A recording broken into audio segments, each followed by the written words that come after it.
여러분, 혹시 벙어리 며느리라는 말 들어보셨나요? 새벽부터 밤까지 밥 짓고 빨래하고 청소하고 아무리 억울해도 아무리 화가 나도 꾹 참고 입 다물고 살아야 했던 이름 없는 여인들의 슬픈 자화상입니다. 오늘 이야기의 주인공 소매라는 여인도 그랬습니다. 시집 온 지 벌써 3년째 하인들이 여럿 있는 대갓집이었건만 이상하게도 이 집의 모든 굳은 일은 오롯이 소매의 몫이었습니다. 소매의 하루는 달기 울기 전 시작되어 해가 저물도록 쉴 틈이 없었죠. 그런데 말이죠. 이 집안은 소매에게 쉴 틈은커녕 작은 아픔조차 허락하지 않았습니다. 이 못난 것이 밤새 끙끙 앓는 소리를 내어 귀를 거슬리게 하더니 해가 중천인데도 아직도 누워있느냐? 어디서 아픈 척하느냐? 게으름병이 든 게지? 얼른 못 일어나! 네, 여러분. 소매는 그날 밤 고열에 시달리며 앓고 있었습니다. 그런데 시어머니는 뭐라고 했습니까? 게으름병이 들었다고 했습니다. 당장 일어나 저 물동이를 지고 우물가로 가거라. 내까지 것이 누워있을 권리는 이 집안에 단 한순간도 없느니라. 소매는 그날 휘청거리는 몸을 이끌고 물동이를 저해했습니다. 그 무거운 물동이처럼 그녀의 마음에도 말할 수 없는 묵직한 아픔이 가득 차올랐습니다. 소매가 이 집에 시집 온 건 3년 전 봄날. 그때만 해도 소매는 희망에 부풀어 있었어요. 비록 중매로 만난 사이지만 남편 될 사람이 글 읽는 선비였고 집안이 논밭도 넉넉하여 대갓집 체면을 갖춘 꽤 괜찮은 집안이라고 들었거든요. 혼례를 치르던 날 소매는 빨간 치마 저고리를 입고 가마를 탔습니다. 친정 어머니가 눈물을 흘리며 손을 잡고 말했죠. 소매야, 시집 가면 무슨 일이 있어도 참아야 한다. 여자는 말이 많으면 화를 부른다고 했으니 입 조심하거라. 소매는 고개를 끄덕였습니다. 예, 어머니. 명심하겠습니다. 조심하겠습니다. 시댁 식구들한테도 잘할 거고요. 그런데 말이죠. 시댁 대문을 들어서는 순간 소매는 뭔가 이상하다는 걸 느꼈습니다. 마당에 나와 있던 시댁 식구들의 표정이 너무 차가웠거든요. 겨우 이런 시시한 계집이 왔구만. 얼굴은 멀쩡해 보이는데 일이나 제대로 할까 모르겠네. 소매의 가슴이 철렁 내려앉았습니다. 그리고 첫날 밤 소매는 남편과 함께 신방에 들었습니다. 남편은 소매를 거들떠보지도 않고 차가운 벽만 보고 누웠죠. 서방님, 제가 앞으로 잘 모시겠습니다. 부디 잘 부탁드립니다. 됐어. 피곤하니까 쓸데없는 말 걸지 말고 어서 잠이나 자. 부인은 잠자코 있는 게 상책이. 네, 여러분. 첫날 밤부터 소매는 혼자였습니다. 마음의 신방은 텅 비어 있었고 그녀에게 허락된 것은 차디찬 벽과 남편의 외면뿐이었습니다. 자, 그럼 이처럼 마음이 얼어붙은 남편이 속한 집안 식구들이 어떤 사람들이었는지 한번 볼까요? 첫 번째, 시아버지. 이 집안 사람들은 그를 호랑새라고 불렀습니다. 왜 호랑새냐고요? 말이 없어도 너무 무섭기 때문입니다. 시아버지는 항상 어두운 얼굴로 사랑채에 앉아 있었어요. 한마디도 안 하는데 그냥 있기만 해도 온 집안이 숨을 죽였습니다. 어느 날 소매가 조심스럽게 차를 올렸습니다. 아버님, 차 드세요. 오늘은 날이 쌀쌀하니 뜨뜻한 생강차로 준비했습니다. 기침에 좋다고 들었어요. 친정에서 아버지를 살갑게 대하던 버릇이 무심코 튀어나왔습니다. 하지만 시아버지는 찻잔을 보지도 않았습니다. 그저 차가운 눈빛으로 소매를 한번 쏘아봤을 뿐이죠. 그리고 짧지만 묵직한 한마디가 방 안에 쩌렁 울렸습니다. 쓸데없는 소리. 말이 너무 많구나. 그것으로 끝이었습니다, 여러분. 시아버지는 더 이상 어떤 말도 뱉지 않으셨죠. 그런데 말이죠. 그 지독한 침묵이 천둥보다 더 큰 소리였고 그 얼어붙은 시선은 매질보다 더 아팠다는 것. 우리 어머님들은 다 아시죠? 두 번째, 시어머니. 이 집안 사람들은 그녀를 꾸중새라고 불렀습니다. 왜 꾸중새냐고요?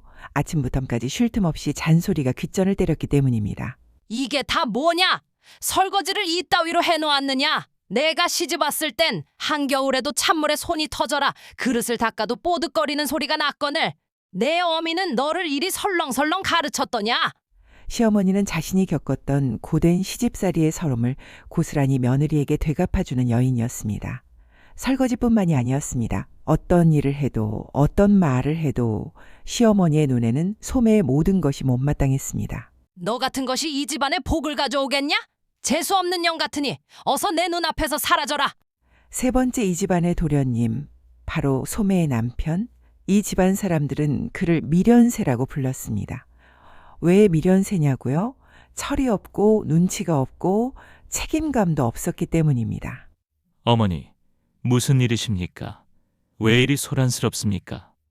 남편은 소매의 피폐한 얼굴은 돌아보지도 않고 상을 치며 분노했던 시어머니에게만 시선을 두었습니다. 아이고, 너는 이런 꼴을 보고도 잠자코 서 있느냐?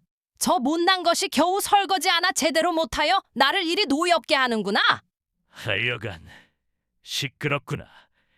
당신은 또 무슨 잘못을 했기에 어머니를 이리 성나게 하는 것이오. 어서 잘못했다고 싹싹 빌고 들어가 보시오. 남편의 무심한 한마디는 소매의 가슴에 또 하나의 비수를 꽂았습니다.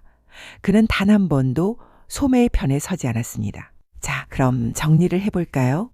시아버지 호랑새는 침묵으로 며느리를 짓눌렀고 시어머니 꾸중새는 잔소리와 모욕으로 며느리를 괴롭혔으며 남편 미련새는 외면과 방관으로 소매를 혼자 두었습니다.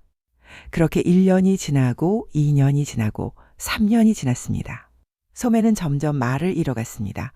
말을 해봤자 잔소리만 들으니까 그냥 입을 다물었죠. 웃고 싶어도 웃으면 건방지다고 하니 표정도 없어졌습니다. 의견을 말하면 주제 넘는다고 하여 생각도 접었습니다. 소매는 진짜로 벙어리가 되어가고 있었습니다. 입은 있지만 말할 수 없고 귀는 있지만 듣고 싶지 않고 눈은 있지만 보고 싶지 않은 그런 사람이 되어가고 있었죠. 그러던 어느 봄날, 그날은 따뜻한 봄날 오후였습니다. 소매가 냇가로 빨래를 하러 가고 있네요.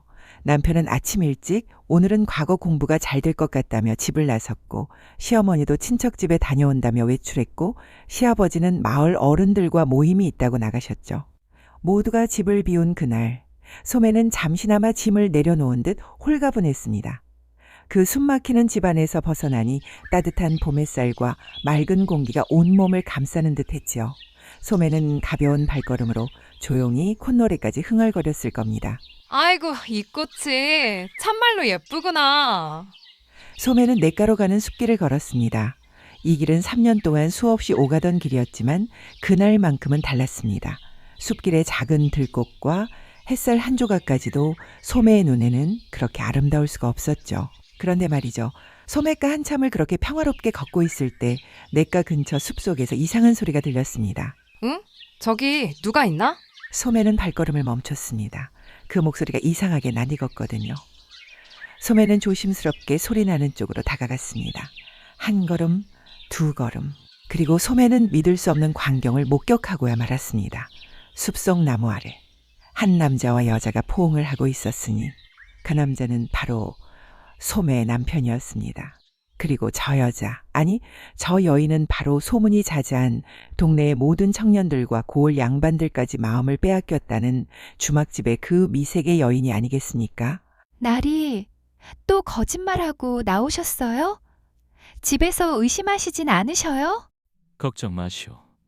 우리 집사람은 눈치도 없고 말도 못하오. 아침부터 저녁까지 일만 하느라 내가 어디 있는지도 관심 없어. 소매의 가슴이 철렁 내려앉았습니다. 집사람, 남편이 자기를 말하는 게 분명했죠. 정말요? 그럼 마님은 나리가 밖에서 뭘 하는지도 모르시겠네요. 허허허. 당연하지.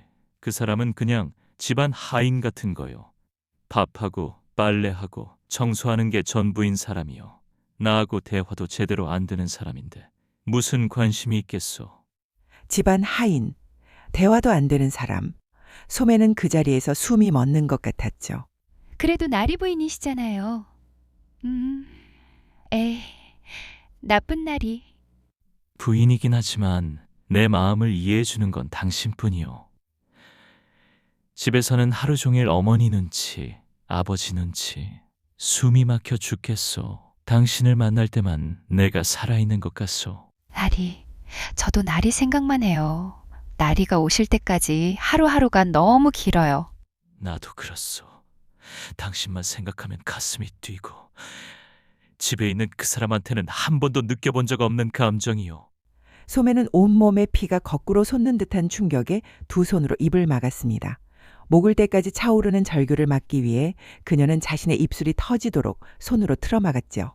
나리, 그럼 저를 첩으로라도 들여주실 수 있어요?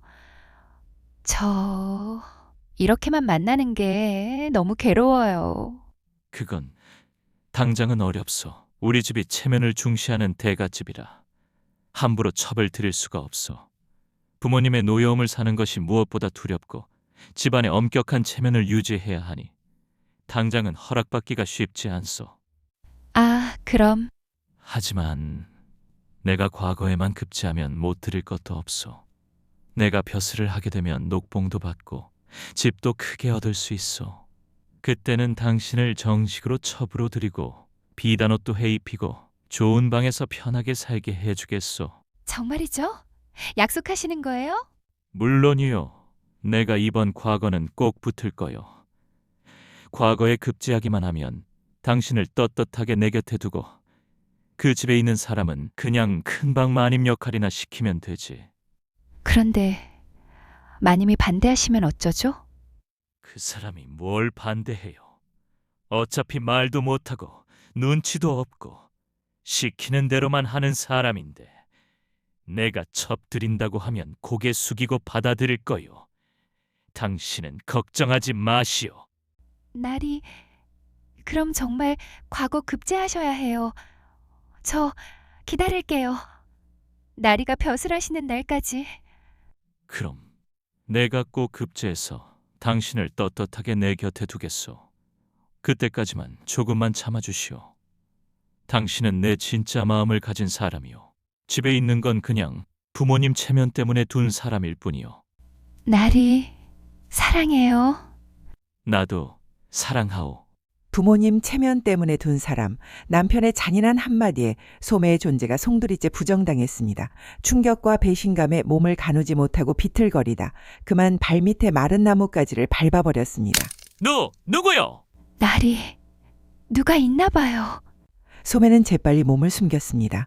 심장이 터질 것 같았어요. 다리가 후들거렸습니다. 이상하네. 분명 소리가 들렸는데 짐승인 건가? 나리, 오늘은 그만 가는 게 좋을 것 같아요. 혹시 누가 봤을까 봐서요. 알았어. 그럼 내일 같은 시간에 여기서 만납시다. 네, 나리. 소매는 두 사람이 완전히 사라진 후에야 나무 뒤에서 천천히 걸어 나왔습니다. 그리고 그 자리에 주저앉았습니다. 다리에 힘이 풀려 일어설 수가 없었어요. 큰방마님 역할, 부모님 체면 때문에 둔 사람. 그럼 나는 도대체 뭐지? 소매의 눈에서 뜨거운 눈물이 쉴 새 없이 흘러내렸습니다. 하지만 소리내어 울 수도 없었죠. 누가 들을까봐. 남편이 혹시라도 돌아올까봐. 과거에 급제하면 나는 더 이상 필요 없어지는 거구나. 소매는 한참을 그렇게 주저앉아 있었습니다. 그리고는 천천히 떨어진 빨래 광주리를 주었습니다. 비틀거리는 발걸음으로 텅 빈 시선으로 냇가로 향했습니다. 냇가에 도착한 소매는 기계적으로 빨래를 했습니다. 그래, 나는 빨래나 하는 사람이지. 이게 내 역할이지. 다른 건 바라면 안 되는 거였어. 해가 저물 무렵 소매는 빨래를 마치고 집으로 돌아왔습니다. 그날 저녁 남편은 아무렇지 않게 집으로 돌아왔습니다. 에휴, 오늘 공부가 잘 안 돼서 일찍 왔어. 저녁상이나 차려오시오. 소매는 그 목소리를 들으며 온몸이 굳었습니다. 몇 시간 전 다른 여자에게 사랑을 속삭이던 그 목소리를 네, 곧 드릴게요. 소매는 떨리는 손으로 밥상을 차렸습니다. 국이 또 짜네. 소금 조절 좀 하시오. 죄송합니다. 소매는 아무 말도 할 수 없었습니다. 말한들 무슨 소용이 있겠습니까? 그는 이미 소매를 사람으로 여기지 않았으니까요. 그날 밤 소매는 홀로 울었습니다. 시어머니는 나를 천한 것이라 하고, 시아버지는 나를 그림자라 하고, 남편은 나를 하인이라 하는구나. 나는 이 집안에서 정말로 아무것도 아니구나. 사람도 아니었어. 소매는 그날부터 진짜 벙어리가 되었습니다. 말을 해봤자 아무도 들어주지 않고 존재해봤자 아무도 인정해주지 않는다는 걸 깨달았으니까요. 남편의 배신, 그 충격은 소매의 영혼을 갉아먹는 독과 같았습니다. 며칠을 밤새도록 눈물만 쏟아냈고 목구멍으로는 밥 한 술조차 제대로 넘어가지 않았습니다. 차갑게 식어버린 마음에 몸마저 병이 들기 시작했죠. 온몸이 불덩이처럼 뜨거웠고 식은 땀은 이불을 흠뻑 적셨습니다. 하지만 하인들이 즐비한 이 집안에서 정작 아픈 며느리에게 눈길 한번 주는 이는 아무도 없었죠. 그렇게 사흘째 되는 날 아침, 이 못난 것이 밤새 끙끙 앓는 소리를 내어 내 귀를 거슬리게 하더니 해가 중천인데 아직도 누워있느냐? 어디서 아픈 척하느냐? 게으름병이 든 게지. 여러분, 소매는 지금 남편의 배신으로 인한 마음의 상처가 온몸을 갉아먹는 열병에 시달리고 있습니다. 온몸이 불덩이처럼 뜨겁고 식은 땀이 이불을 다 적시는 지경이었는데, 그런데 시어머니는 그녀에게 뭐라고 했습니까? 네 몸에 게으름병이 들었구나. 당장 일어나 저 물동이를 지고 우물가로 가거라. 내까지 것이 누워있을 권리란 이 집안에 단 한순간도 없느니라. 당장 일어나지 못할까? 고열에 시달리는 몸으로 소매는 간신히 몸을 일으켰습니다. 하지만 온몸이 말을 듣지 않았습니다. 시야는 흐려지고 다리는 휘청거렸죠. 그녀의 귓가에는 오직 시어머니의 날카로운 꾸중과 심장이 쿵쿵 울리는 듯한 물동이 소리, 그리고 자신의 가쁜 숨소리만이 맴돌았습니다. 소매는 그날 병든 몸을 이끌고 무거운 물동이를 져야 했습니다. 남편의 배신으로 마음이 무너졌는데 그 위에 또 무거운 물동이가 얹혔습니다. 그 무거운 물동이처럼 소매의 마음에도 말할 수 없는 한이 가득 차올랐습니다. 하지만 소매의 고통은 여기서 끝이 아니었습니다. 아니, 어쩌면 진정한 재앙은 이제 막 시작되고 있었는지도 모릅니다. 같은 해 가을, 마을에 괴이한 그림자가 드리워지기 시작했으니 바로 괴질, 알 수 없는 역병이 돌기 시작한 겁니다.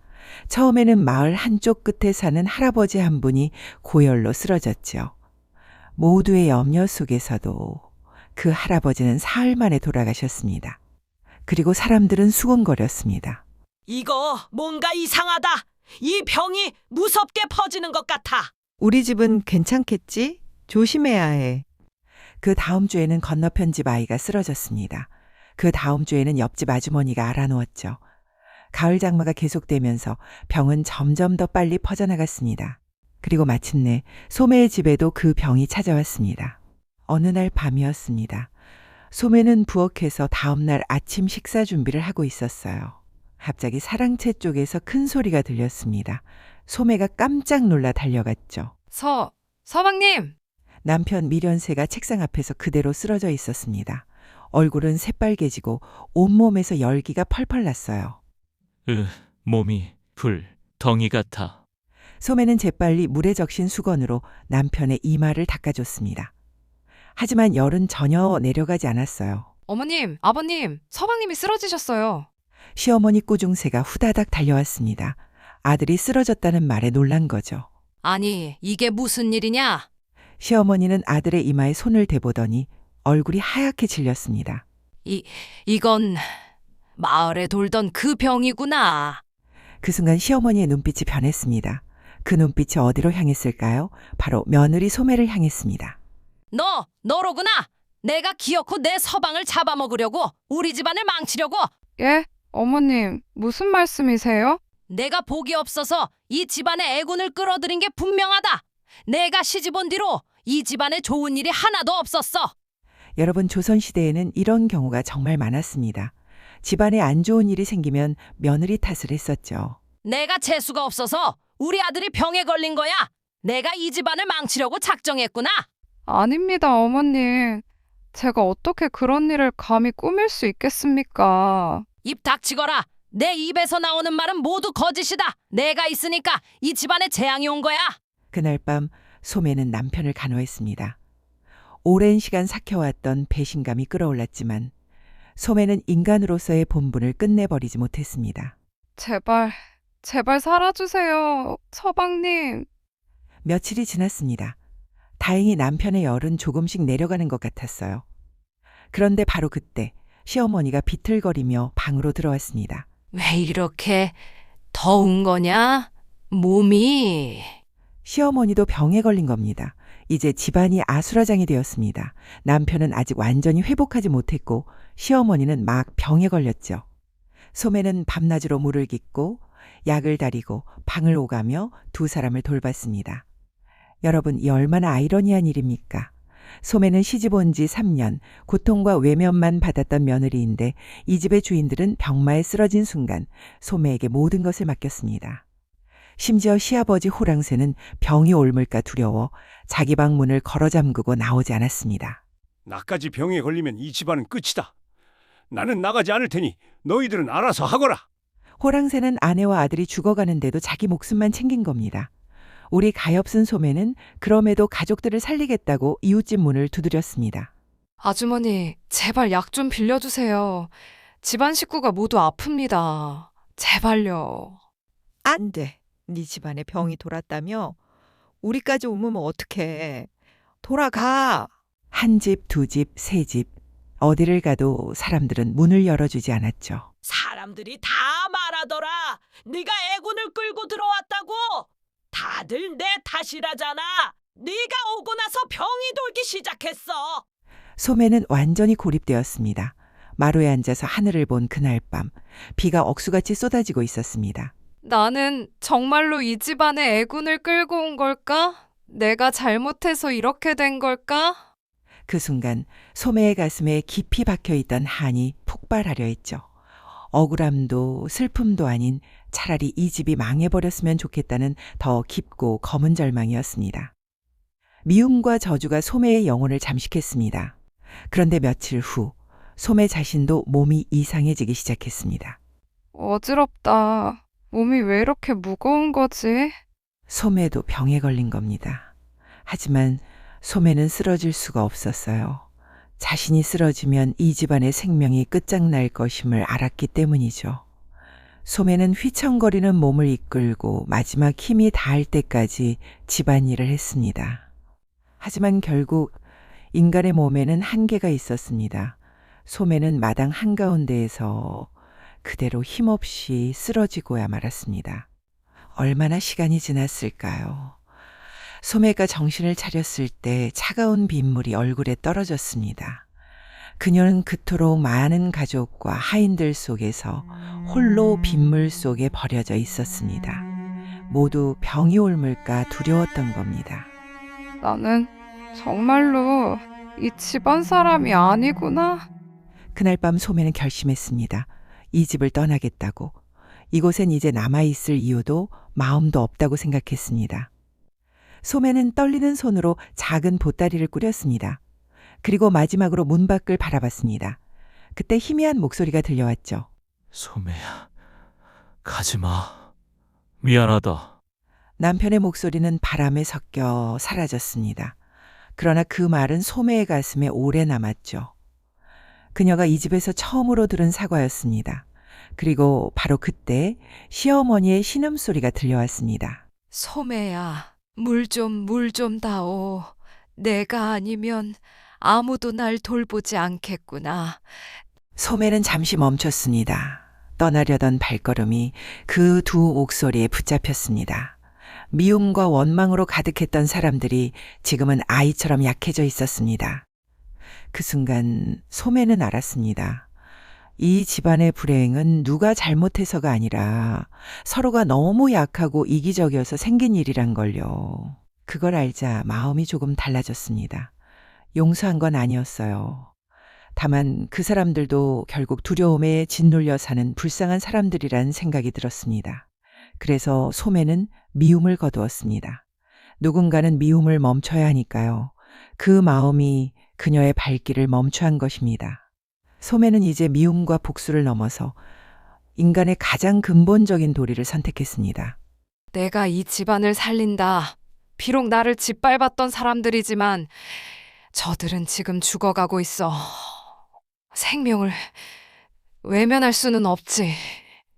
소매는 마을 사람들에게서 들은 이야기를 떠올렸습니다. 산 너머 골짜기에 약장수 영감님이 산다더라. 그분이 귀한 약초를 알고 계신다더라. 곧장 소매는 집을 나섰습니다. 비가 내리고 바람이 불고 어둠 속에서 길을 잃었지만 소매는 멈추지 않았습니다. 몇 시간을 걸었을까요? 소매는 드디어 작은 움막 하나를 발견했습니다. 누구 계세요? 약장수 영감님, 제발 문 좀 열어주세요. 이 밤중에 누가 찾아왔나? 아니 양아씨, 이게 무슨 일이요? 얼굴이 하얗게. 약장수 영감님은 문을 열자마자 소매의 젖은 옷과 창백한 얼굴을 보고 깜짝 놀랐습니다.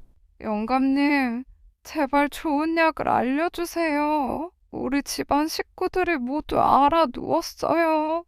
제발요. 그 병이라면 금사초라는 약초가 필요하오. 금사초요? 그게 어디 있나요? 제발 알려주세요. 하지만 그 약초는 구하기가 아주 어렵소.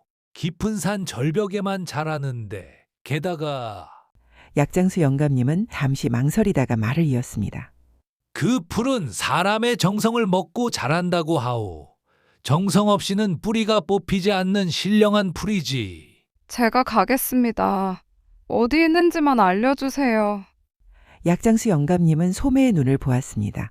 그 눈에는 결연한 의지가 담겨 있었어요. 아가씨 몸도 성취하는데 정말 가시겠소? 네, 가야 합니다. 다음 날 새벽, 소매는 약장수가 알려준 산으로 향했습니다. 안개가 자욱하고 발 아래는 낭떠러지였습니다.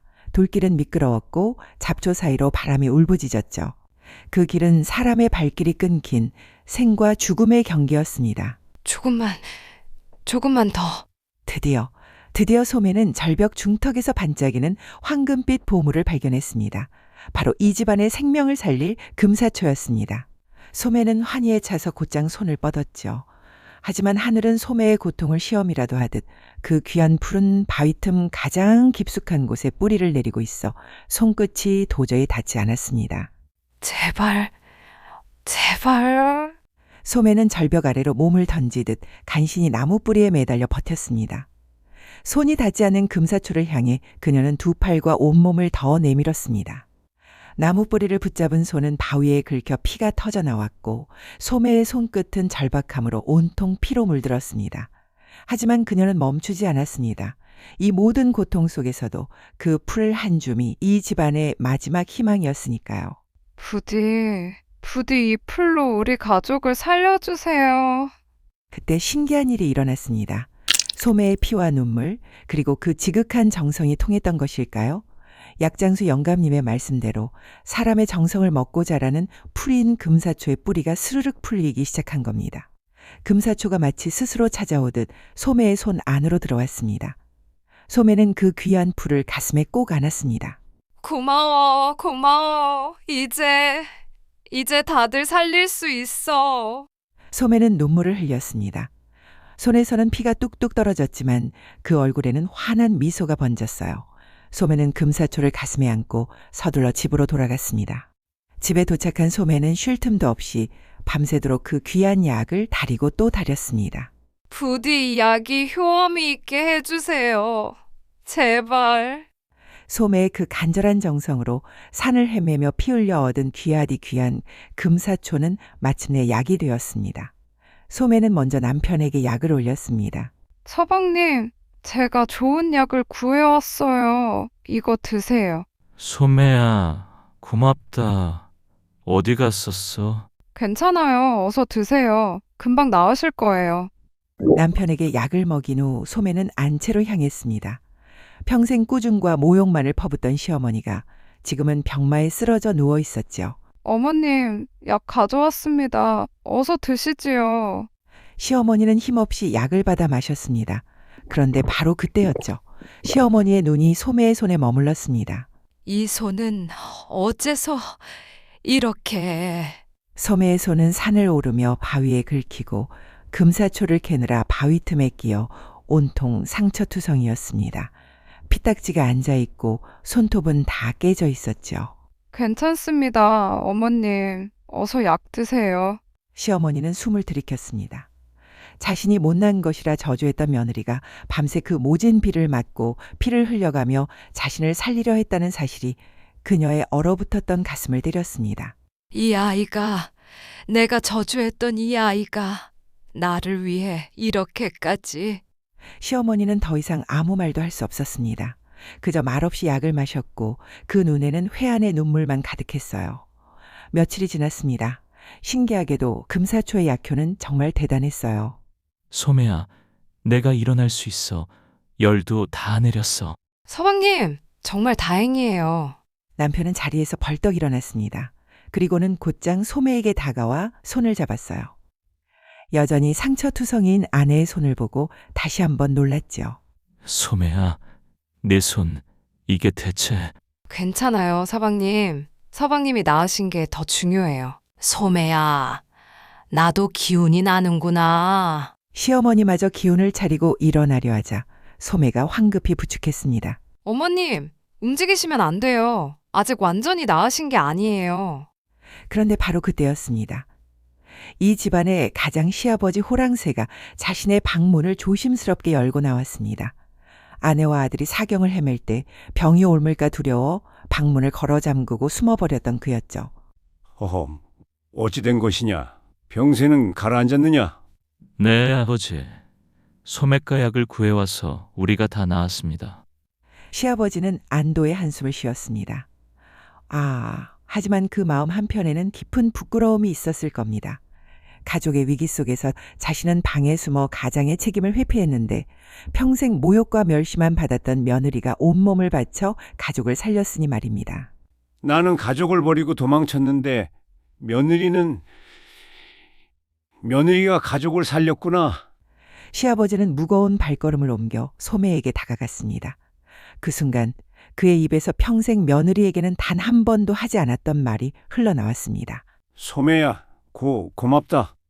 시아버지의 그 한마디, 소매의 고통을 짓눌렀던 침묵의 권위가 마침내 감사와 인정의 목소리를 낸 순간이었습니다. 하지만 기적처럼 가족을 살려낸 소매의 몸은 이미 한계에 다다르고 있었습니다. 정작 가족을 살린 소매 본인은 고열에 시달리며 점점 더 쇠약해지고 있었습니다. 약을 구하느라 병든 몸으로 무리를 했고 온 정성을 쏟아부어 약을 다렸으니 당연한 결과였는지도 모릅니다. 소매야, 네가 더 아파 보이는데 괜찮아? 괜찮아요, 서방님. 소매는 마지막 힘을 쥐어짜며 말했습니다. 하지만 이미 정신은 아득해지고 있었습니다. 조금만 더 버티면. 소매야.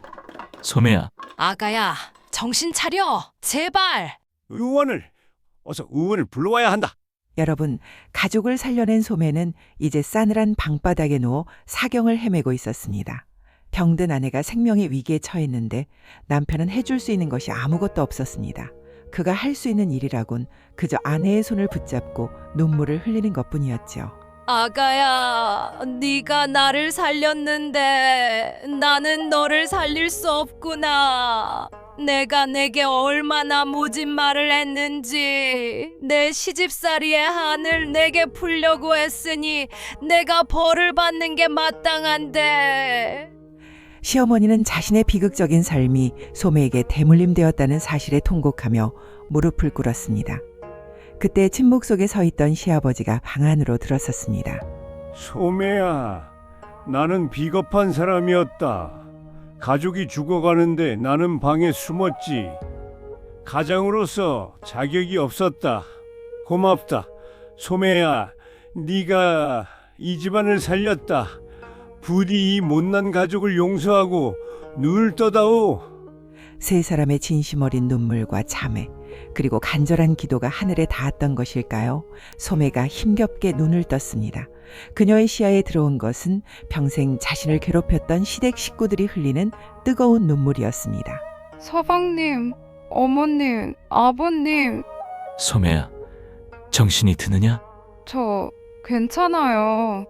모두 나으셨으니 됐어요. 소매는 자신의 아픔보다 가족의 안위를 먼저 살폈습니다. 모두 나으셨으니 됐다라는 이 한마디가 가족들의 죄책감을 이제 가장 깊은 고백으로 이끌었습니다. 아가야, 널 어찌할꼬. 내가 너를 천한 것이라 불렀는데 내가 우리를 살렸구나. 왜 우리를 살렸니? 남편은 차마 고개를 들지 못했습니다. 가장 모멸했던 아내의 존재 앞에서 그는 이제 모든 비겁함과 비밀을 털어놓아야 했습니다. 나는 너에게 마음을 주지 않았어. 부모님이 억지로 시킨 혼인이라. 그래서 네가 아파도 외면했고 나는 다른 일을 만났어. 네가 눈치도 없고 말도 못하는 사람이라 집안 하인 같은 것이라 생각했지. 용서해다오. 소매는 남편의 고백을 들으며 눈을 감았습니다. 자신이 이미 알고 있었던 잔인한 진실을 남편은 이제야 죄책감 속에서 털어놓는 것입니다. 내가 병들어 쓰러진 후 그 누구도 나를 찾지 않았어. 나를 살린 것은 내가 멸시했던 너의 그 상처투성이 손이었어. 이제 내가 내 방패가 될게. 다시는 네 곁을 떠나지 않을게. 아가야, 나는 비겁한 사람이었다. 가족이 죽어가는데 나는 방에 숨었지. 이제 내가 너를 지키겠다. 이미 알고 있다는 소매의 침묵은 남편에게는 어떤 복수보다 더 깊은 참회와 충격으로 다가왔을 것입니다. 그날 이 집안의 모든 한이 소매의 용서 앞에서 녹아내렸습니다. 여러분, 그날 이후 이 집안은 환골탈태했습니다. 매일 잔소리와 모욕만 퍼붓던 꾸중새 시어머니는 이제 며느리의 혀가 되어주겠다며 다정하게 미움을 끓였습니다.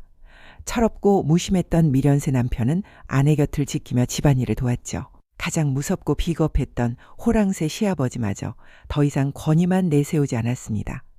그는 마을에서 며느리가 좋아할 만한 물건을 사오는 다정한 시아버지가 되었습니다. 아가야, 내가 할 일이 아니다. 내가 할게. 소매야, 네가 좋아할 것 같아서 이 예쁜 꽃신을 사왔다. 네 발에 맞을지 모르겠구나. 호랑새, 꾸중새, 미련새는 모두 소매의 용서라는 사랑의 날개를 달고 이 집안을 지키는 든든한 사랑새로 거듭난 것입니다. 여러분, 벙어리 며느리 소매의 이야기는 이렇게 끝이 납니다. 소매는 미워하고 복수하는 대신 가족을 구하는 가장 어려운 길을 택했습니다. 이런 말이 있죠. 복수할 때 인간은 그 적과 동등해진다. 그러나 용서할 땐 그는 적보다 우월해진다. 소매의 용서는 그녀를 괴롭혔던 모든 이들보다 더 강하고 현명한 사람으로 만들었습니다. 그녀는 가족들을 자신의 편으로 만들며 결국 이 집안의 진정한 주인이 되었습니다. 오늘 소매의 이야기가 세상의 모진 풍파를 용서와 사랑으로 이겨내고 계신 우리 어머님들께 작은 위로와 큰 응원이 되었기를 진심으로 바랍니다. 이야기 들어주셔서 감사합니다.